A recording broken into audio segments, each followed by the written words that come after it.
하나님 감사합니다. 너무나 이 예배 시간에 너무나 부족하고 정말 또 부족한 제가 말씀을 전하려고 합니다. 주님 붙들어 주시옵소서. 그래서 정말 필요한 말씀들을 이 시간 전할 수 있게 하여 주시옵소서. 예수님의 이름으로 기도드렸습니다. 네. 이 시간에 말씀을 전할 테니까요. 제목은 공의의 하나님이라는 제목으로 말씀을 전하려고 합니다. 공의의 하나님. 공의의 하나님이라고 하는 것은 하나님은 사랑이시지만 또 한편으로는 공정하게 어떤 모든 상황들을 공정하게 판단하시는 분이십니다. 오늘 18절 말씀을 보면은 모세와 그의 장인이 있습니다. 자, 그의 장인은 아내의 아버지이죠. 모세의 아내의 아버지입니다. 그 아버지, 장인, 그의 장인 이드로에게 자신의 백성이 살아있는지를 확인하기 위해서 애굽으로 가도록 허락해 줄 것을 요청했습니다. 다시 말하면 모세가 40년 동안 광야에서 지내는 동안에 애굽이 자신의 백성인 이스라엘 백성들을 압제하고 속박하고 있었던 그 기간이 있었습니다. 그게 무려 40년 동안 있었습니다. 그런데 40년 동안 있으면서 과연 압제받고 있었던 이스라엘 백성들이 잘 있는지를 확인하기 위해서 모세가 이제 애굽으로 갈 것을 그의 장인 이드로에게 요청하는 것입니다. 자, 그때의 나이가 모세의 나이가 80세였어요. 굉장히 지금으로 보면 나이가 참 많은 그런 나이죠. 근데 그 80세에 모세가 하나님의 부르심을 받고 애굽으로 다시 가려고 합니다. 자, 그의 나이 40세가 되었을 때, 아주 젊었을 때죠. 40세가 되었을 때 광야로 도피하였는데 또다시 40년 동안 광야에서 있게 되면서 그의 백성들이 어떻게 지내는지를 확인하겠다고 말씀하고 있는 것입니다. 그래서 18절을 보면 모세가 그의 장인 이드로에게 돌아가서 그에게 이르되 내가 애굽에 있는 내 형제들에게로 돌아가서 그들이 아직 살아있는지 알아보려 하오니 나로 가게 하소서. 이드로가 모세에게 평안히 가라 하니라. 이에 장인 이드로는 모세가 애굽으로 가는 것을 허락합니다. 자, 모세는 자신의 백성인 히브리인을 구하는 과정에서 애굽인을 살인할 계획을 하고 실제로 행동에 옮겼는데 이것이 이제 바로에게 탄로가 되었습니다. 모세가 40세가 되었을 때 자신의 혈기로 자신의 민족을 구원하기 위해서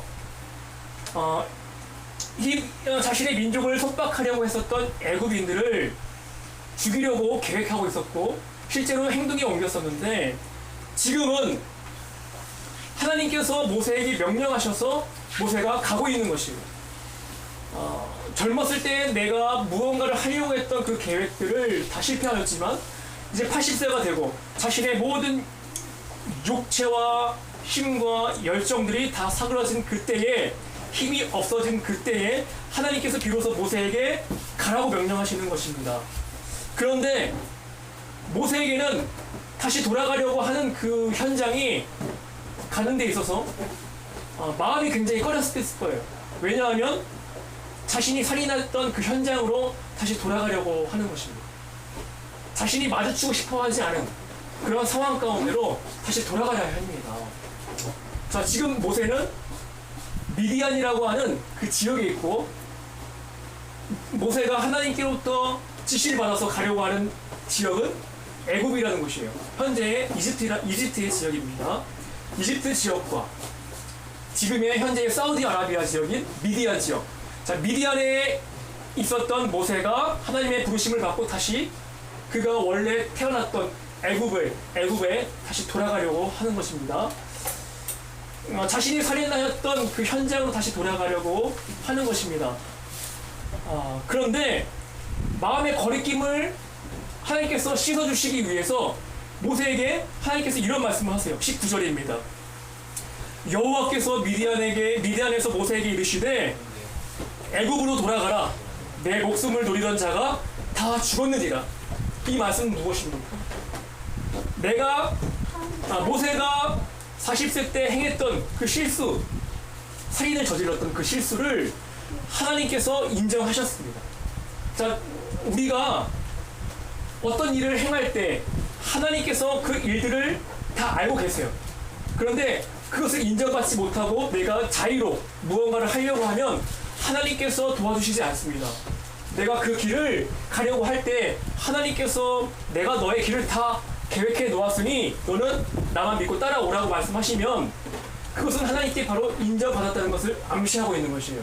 그런데 하나님께서 그것을 인정하셨고 살인하였지만 비록 살인하였지만 하나님께서 그 사실을 알고 계시고 인정하셨으니까 너는 내가 이제 명령하니까 가라라는 말씀을 하시는 것이에요.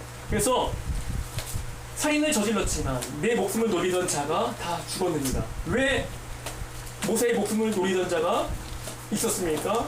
모세가 살인을 했기 때문입니다. 그런데 하나님께서 그 모세를 죽이려고 하는 그 사람들이 다 죽었으니까 너는 이제 가도 된다라고 말씀하시는 것이에요. 이것은 하나님께서 인정하셨다는 거예요.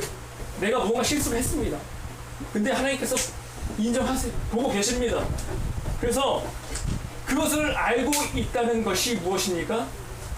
하나님께서 인정하셨다는 그것을 우리가 어떻게 알 수가 있습니까?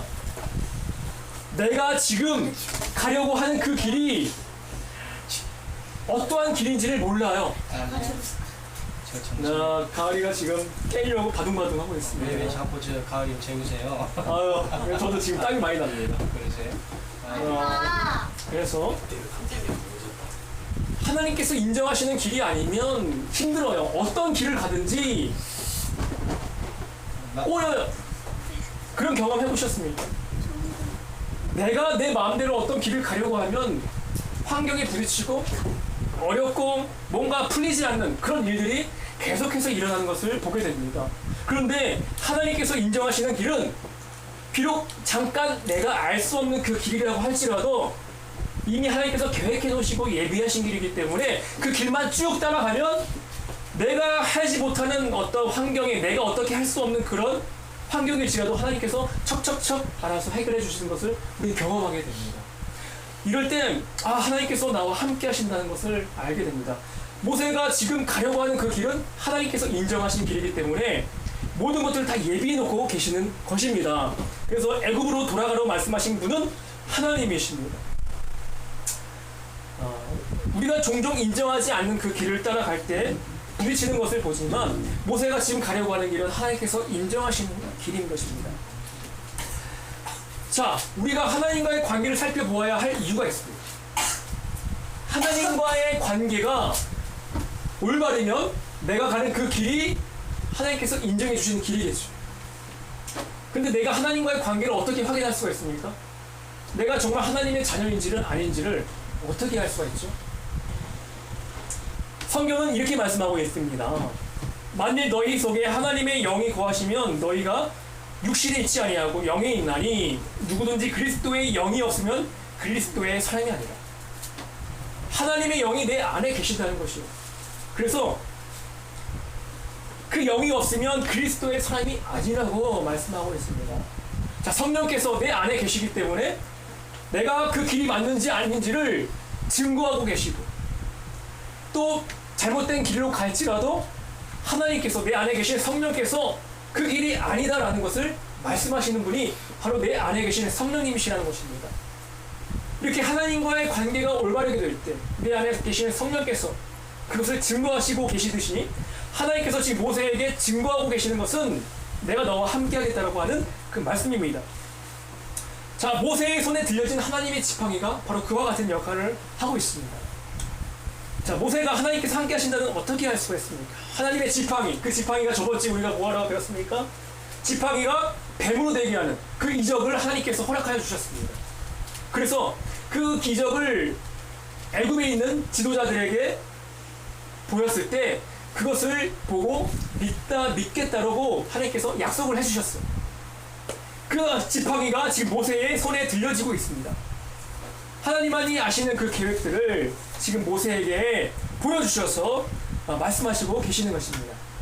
자, 출애굽기 4장 20절에서 23절 보면은 하나님께서 그와 같이 모든 것들을 예비하고 계시고 계획해 놓으신다는 그 말씀들을 우리가 알 수가 있습니다. 다 같이 보겠습니다. 4장 20절에서 23절입니다. 모세가 그의 아내와 아들들을 나귀 위에 태우고 애굽으로 돌아가는데 모세가 하나님의 지팡이를 손에 잡았더라. 여호와께서 모세에게 이르시되 내가 애굽으로 돌아가거든 내가 내 손에 준 이적을 바로 앞에서 다 행하라. 그러나 내가 그의 마음을 완악하게 한즉 그의 백성을 보내주지 아니하리니 너는 바로에게 이르기를 여호와의 말씀에 이스라엘은 내 아들 내 장자라.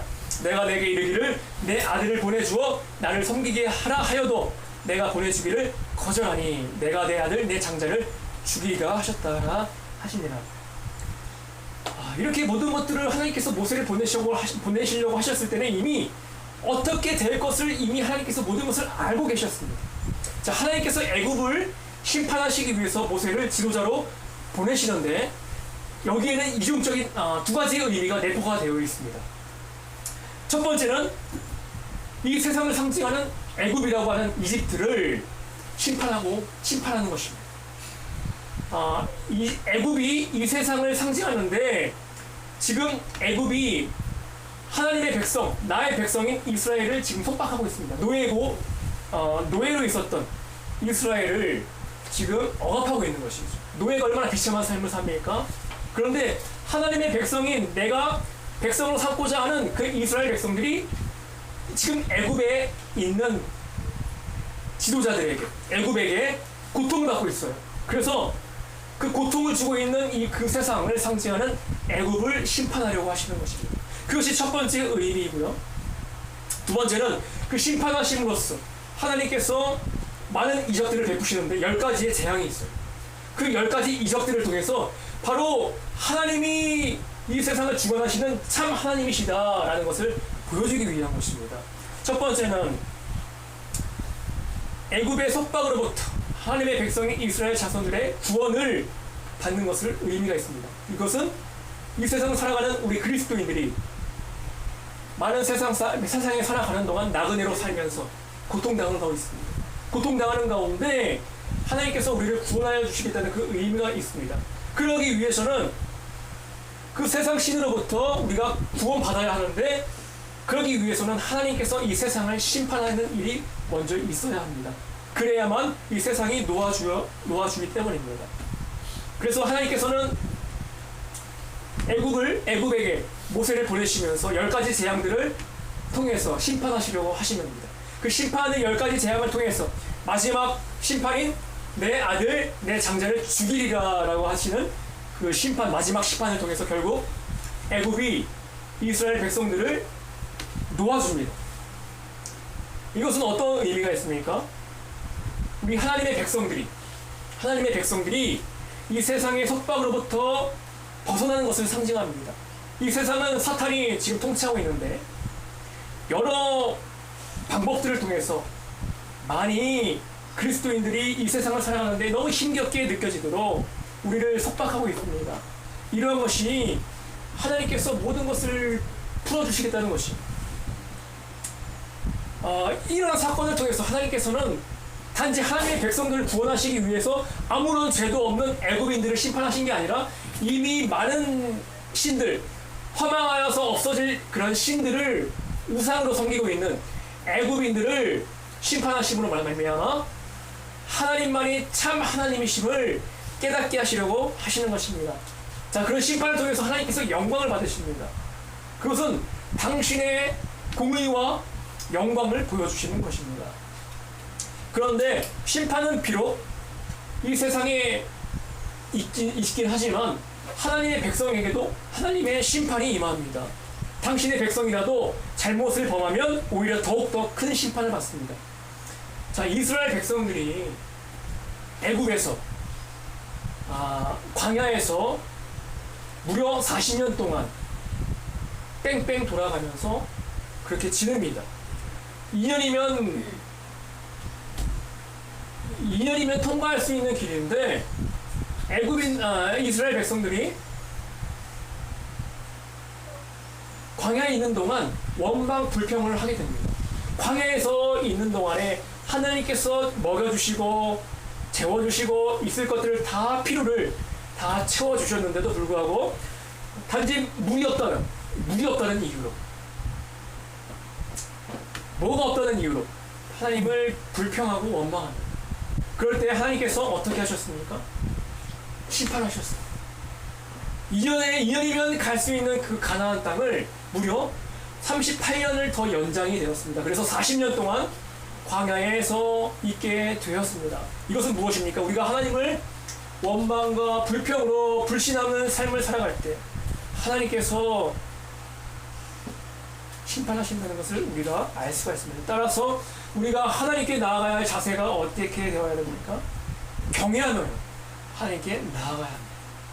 업신여기거나 망령되이 일컬어서 우리가 하나님을 그렇게 쉽게 생각을 해서는 안 될 분이신 것입니다.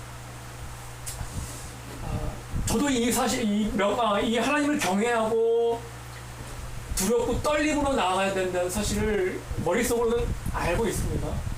그래서 어떻게 해서든 내 자신을 복종시켜서, 내 육체를 복종시켜서 하나님 뜻대로 살아가려고 하고 몸부림을 치고 있습니다. 그런데도 잘 안 될 때가 많이 있습니다. 그럴 때 제 자신이 얼마나 비참하게 느껴지는지 모르겠습니다. 어쨌든 우리는 하나님께서 이 모든 과정들을 다 지켜보고 계시다는 사실을 통해서 우리의 행위로 말미암아 심판을 하신다는 것을, 하나님께서 심판하신다는 사실을 우리가 알아야 되므로 우리가 두렵고 떨리는 마음으로 하나님의 말씀을 대해야 될 것입니다. 24절을 보면 하나님께서 모세를 죽이시려고 하는 장면이 나오고요. 24절에서 66절을 보겠습니다. 모세가 길을 가다가 숙소에 있을 때에 여호와께서 그를 만나사 그를 죽이려 하신지라. 십보라가 돌칼을 가져다가 그의 아들의 뽀삐를 베어 그의 발에 갖다 대며 이르되 당신은 참으로 내게 피 남편이로다 하니 여호와께서 그를 놓아 주시니라. 그때에 십보라가 피 남편이라 함은 할례 때문이니라. 자, 모세를 이제 애굽으로 보내시려고 하시는데 하나님께서 모세를 죽이려고 하시는 것이에요. 이해가 되지 않는 행동을 하나님께서 하시는데, 그것은 왜냐하면 이스라엘 백성들은 태어난 지 8일 되는 날에 할례를 행해야 됩니다. 할례를 행해야 되는데 지금 모세의 아들이 할례를 행치 않아서 지금 하나님께서 모세를 죽이려고 하시는 것이에요. 자, 이해가 되지 않습니다. 어떻게 보면은 하나님께서 보내시려고 하시는 것은 하나님 당신의 일을 위한 것인데 하나님이 단지 할례를 행하지 않았다고 죽이려고 하시는 것이에요. 자, 하나님께서 왜 그런 행동을 그렇게 하셨는지 우리는 알아야 됩니다. 이것은 하나님께서 창세기 17장 10절에서 14절에 이미 이스라엘 백성들과 언약 관계를 맺으실 때 이렇게 언약을 맺으셨습니다. 이스라엘 백성들이 어떻게 맺으셨냐면 너희 중 남자는 다 할례를 받으라. 이것이 나와 너희와 너희 후손 사이에 지킬 내 언약이니라. 너희는 뽀삐를 베어라. 이것이 나와 너희 사이에 언약의 표징이니라. 너희의 대대로 모든 남자는 집에서 난 자나 또는 너희 자손이 아니라 이방 사람에게서 돈으로 산 자를 막론하고 난 지 8일 만에 할례를 받을 것이라. 너희 집에서 난 자든지 너희 돈으로 산 자든지 할례를 받아야 하리니 이에 내 언약이 너희 살에 있어 영원한 언약이 되려니와 할례를 받지 아니한 남자 곧 그 뽀삐를 베지 아니한 자는 백성 중에서 끊어지리니 그가 내 언약을 배반하였음이니라. 뭡니까? 하나님께서 창세기 이미 이스라엘 백성들과 언약을 맺으실 때 난지 8일 만에 그 남자 아이들에게 할례를 행하라고 이미 말씀하셨던 것이에요. 근데 창세기를 지나서 출애굽기를 이르러서 모세가 그 아들에게 어찌된 영문인지 할례를 행하지 않았어요. 그런데 그것 때문에 하나님께서 이스라엘과 맺으신 그 언약 관계를 있기 때문에 그런 행동을 하셨던 것입니다. 어떻게 하셨습니까? 끊어지리라 라고 말씀하셨기 때문에 그렇게 하실 수도 있었지만 그의 아내 시보라라고 하는 여인이 어떻게 행했습니까? 재빨리 그 아들의 포피를 베어서 할례를 행합니다. 그래서 여호와께서 그것을 돌아보시고 모세를 죽이지 않으셨습니다. 이 사실을 통해서 우리가 어떤 사실을 알 수가 있습니까? 하나님이시니까 이렇게 해도 되겠지라고 우리 스스로 그렇게 막연하게 생각하는 경우가 있습니다. 아니 사랑의 하나님이시니까 내가 이렇게 죄를 지어도 되겠지라고 하는 안일한 마음 가운데 우리도 모르게 그런 마음들을 가질 때가 있습니다. 그런데 하나님은 철저하게 공의의 하나님이십니다. 언약의 하나님이시고 당신이 약속하신 그 말씀을 기준으로 우리에게 행위를 행하시는 분이십니다. 그래서 우리는 모두 다 죽을 수밖에 없는 죄인인 것입니다. 왜냐하면 죄를 지었기 때문에 하나님께서는 티끌만한 죄까지도 다 계산하고 계십니다. 심판하고 계십니다. 우리는 모두 다 죽어야만 하는 그러한 하나님과 원수된 관계의 백성입니다. 그럴 때 왜 우리는 근데 지금 살아있습니까? 하나님께서 당신의 독생자 예수 그리스도를 보내셨어. 우리의 죄가 있지만 우리의 모든 허물을 용서하시고 너를 죄 없다 하시는 그 하나님의 은혜가 우리 가운데에 있기 때문입니다. 하나님의 독생자 예수 그리스도를 이 세상에 보내셔서 죽을 수밖에 없는 그 죄인된 우리를 구원해내시기 위해서 그렇게 행하셨던 것입니다. 이것은 하나님께서 공의의 하나님이시기 때문에 심판의 하나님이시기 때문에 죽을 수밖에 없는 우리들을 사랑하셔서 건지시기 위한 하나님의 사랑입니다. 그러므로 우리가 그 은혜를 기억하며 어떻게 살아야 됩니까? 하나님의 뜻대로 살아가야 합니다. 우리에게 주신 언약이 무엇입니까? 십계명 율법이 있습니다. 우리가 그 율법을 지키며 살아가는 것은 하나님의 말씀대로 살아가는 것입니다. 우리가 하나님의 말씀대로 살아갈 때 하나님께서 우리에게 맡겨주신 인생길, 우리에게 맡겨주신 이 80이면 80의 인생, 길면 80이라고 하는 우리 인생을 인간다운 삶으로 살아갈 수 있게 하시는 것입니다. 하나님의 뜻대로 살아갈 때 우리는 비로소 인간다운 삶을 살아갈 수 있는 것은 당연하지 않습니까? 왜냐하면 우리 인간은 하나님의 형상대로 지은 바 되었기 때문입니다. 하나님의 형상대로 지은 바 되었기 때문에 당신의 뜻대로 우리가 살아가야 하는 것입니다. 그런데 왠지 이 말씀을 보면 내가 하나님을 위해서 그렇게 살아드리는 것 같아요.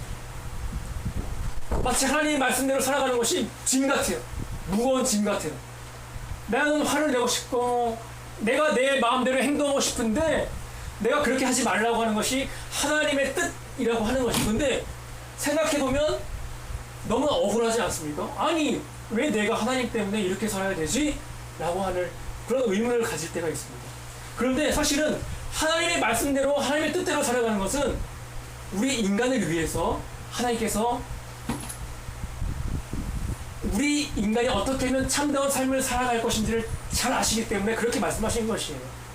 신명기 10장 13절에서는 이렇게 말씀하고 있습니다. 내가 오늘 내 행복을 위해 명하는 여호와의 명령과 규례를 지킬 것이 아니냐. 여기서 여호와의 명령과 규례를 지키는 것이 나의 행복, 여러분들의 행복을 위한 것이고 우리들의 행복을 위해서 하나님께서 그 명령을 지키라고 말씀하시는 것입니다. 하나님의 뜻대로 살아갈 때에 비로소 우리가 인간다운 삶을 살아갈 수 있다는 의미입니다. 이것은 하나님을 사랑하는 것과 내 이웃을 내 몸과 같이 사랑하라고 하시는 그 말씀이 서로 모순되지 않는 것과 같은 것입니다. 아니 어떻게 하나님의 뜻대로 살아가는 것이 인간다운 삶을 살아가는 것입니까? 근데 그것이 그렇다는 말씀입니다. 하나님을 사랑하는 것이 하나님을 사랑하는 것과 동시에 내 이웃을 내 몸과 같이 사랑하고 하는 것이 그 말씀이 우선순위가 같다고 예수님께서는 말씀하십니다. 하나님을 사랑하는 것이 제일 우선순위 같지만 또한 하나님께서는 우리에게 그와 같은 우선순위로 내 이웃을 내 몸과 같이 사랑하라고 말씀하셨습니다. 이 말씀이 서로 분리되지가 않고 하나로 가듯이 하나님의 영광대로 살아가는 그 삶이 비로소 우리가 인간다운 삶을 살게 하는 그 계명이 될 수가 있습니다. 자, 한 율법사가 예수님을 시험하시기 위해서 율법 중에서 어느 계명이 가장 큰 것입니까? 라는 묻는 질문을 던집니다. 이때 예수님께서 하신 답변이 마태복음 22장 37절에서 40절의 말씀에 나옵니다. 예수께서 이르시되 내 마음을 다하고 목숨을 다하고 뜻을 다하여 주 너의 하나님을 사랑하라 하셨으니, 자, 이것이 제일 크고 첫째 되는 계명이라고 말씀합니다. 둘째는 그와 같으니 내 이웃을 내 몸과 같이 내 자신과 같이 사랑하라. 자, 이것이 둘째 계명이라고 하셨는데 예수님께서 그와 같으니라고 말씀하셨어요. 이 그와 같으니라는 말씀은 바로 온 마음을 다하여 주 너의 하나님을 사랑하라고 하신 그 말씀, 그와 같은 말씀이 내 이웃을 내 몸과 같이 사랑하라고 하신 그 말씀이에요. 그 내 이웃을 사랑하라는 그 말씀이 하나님을 사랑하는 그 우선순위와 같다는 말씀입니다. 그래서 두 계명 중에서 가장 첫째 되는 계명이 바로 이 우선순위가 같다는 그 말씀입니다. 따라서 우리가 이 말씀을 기억하면서 하나님께서 영광 받으시고자 하는 것은 하나님을 위한 것이 아닙니다. 하나님만을 위한 것이 아니라 우리 인간, 내 이웃을 내 몸과 같이 사랑하라고 하신 그 말씀대로 살아갈 때 우리가 진정으로 행복한 삶을 살아간다는 것이 바로 그것을 증명하고 있습니다. 이럴 때에 무한하신 하나님의 사랑에 우리는 감격하게 됩니다.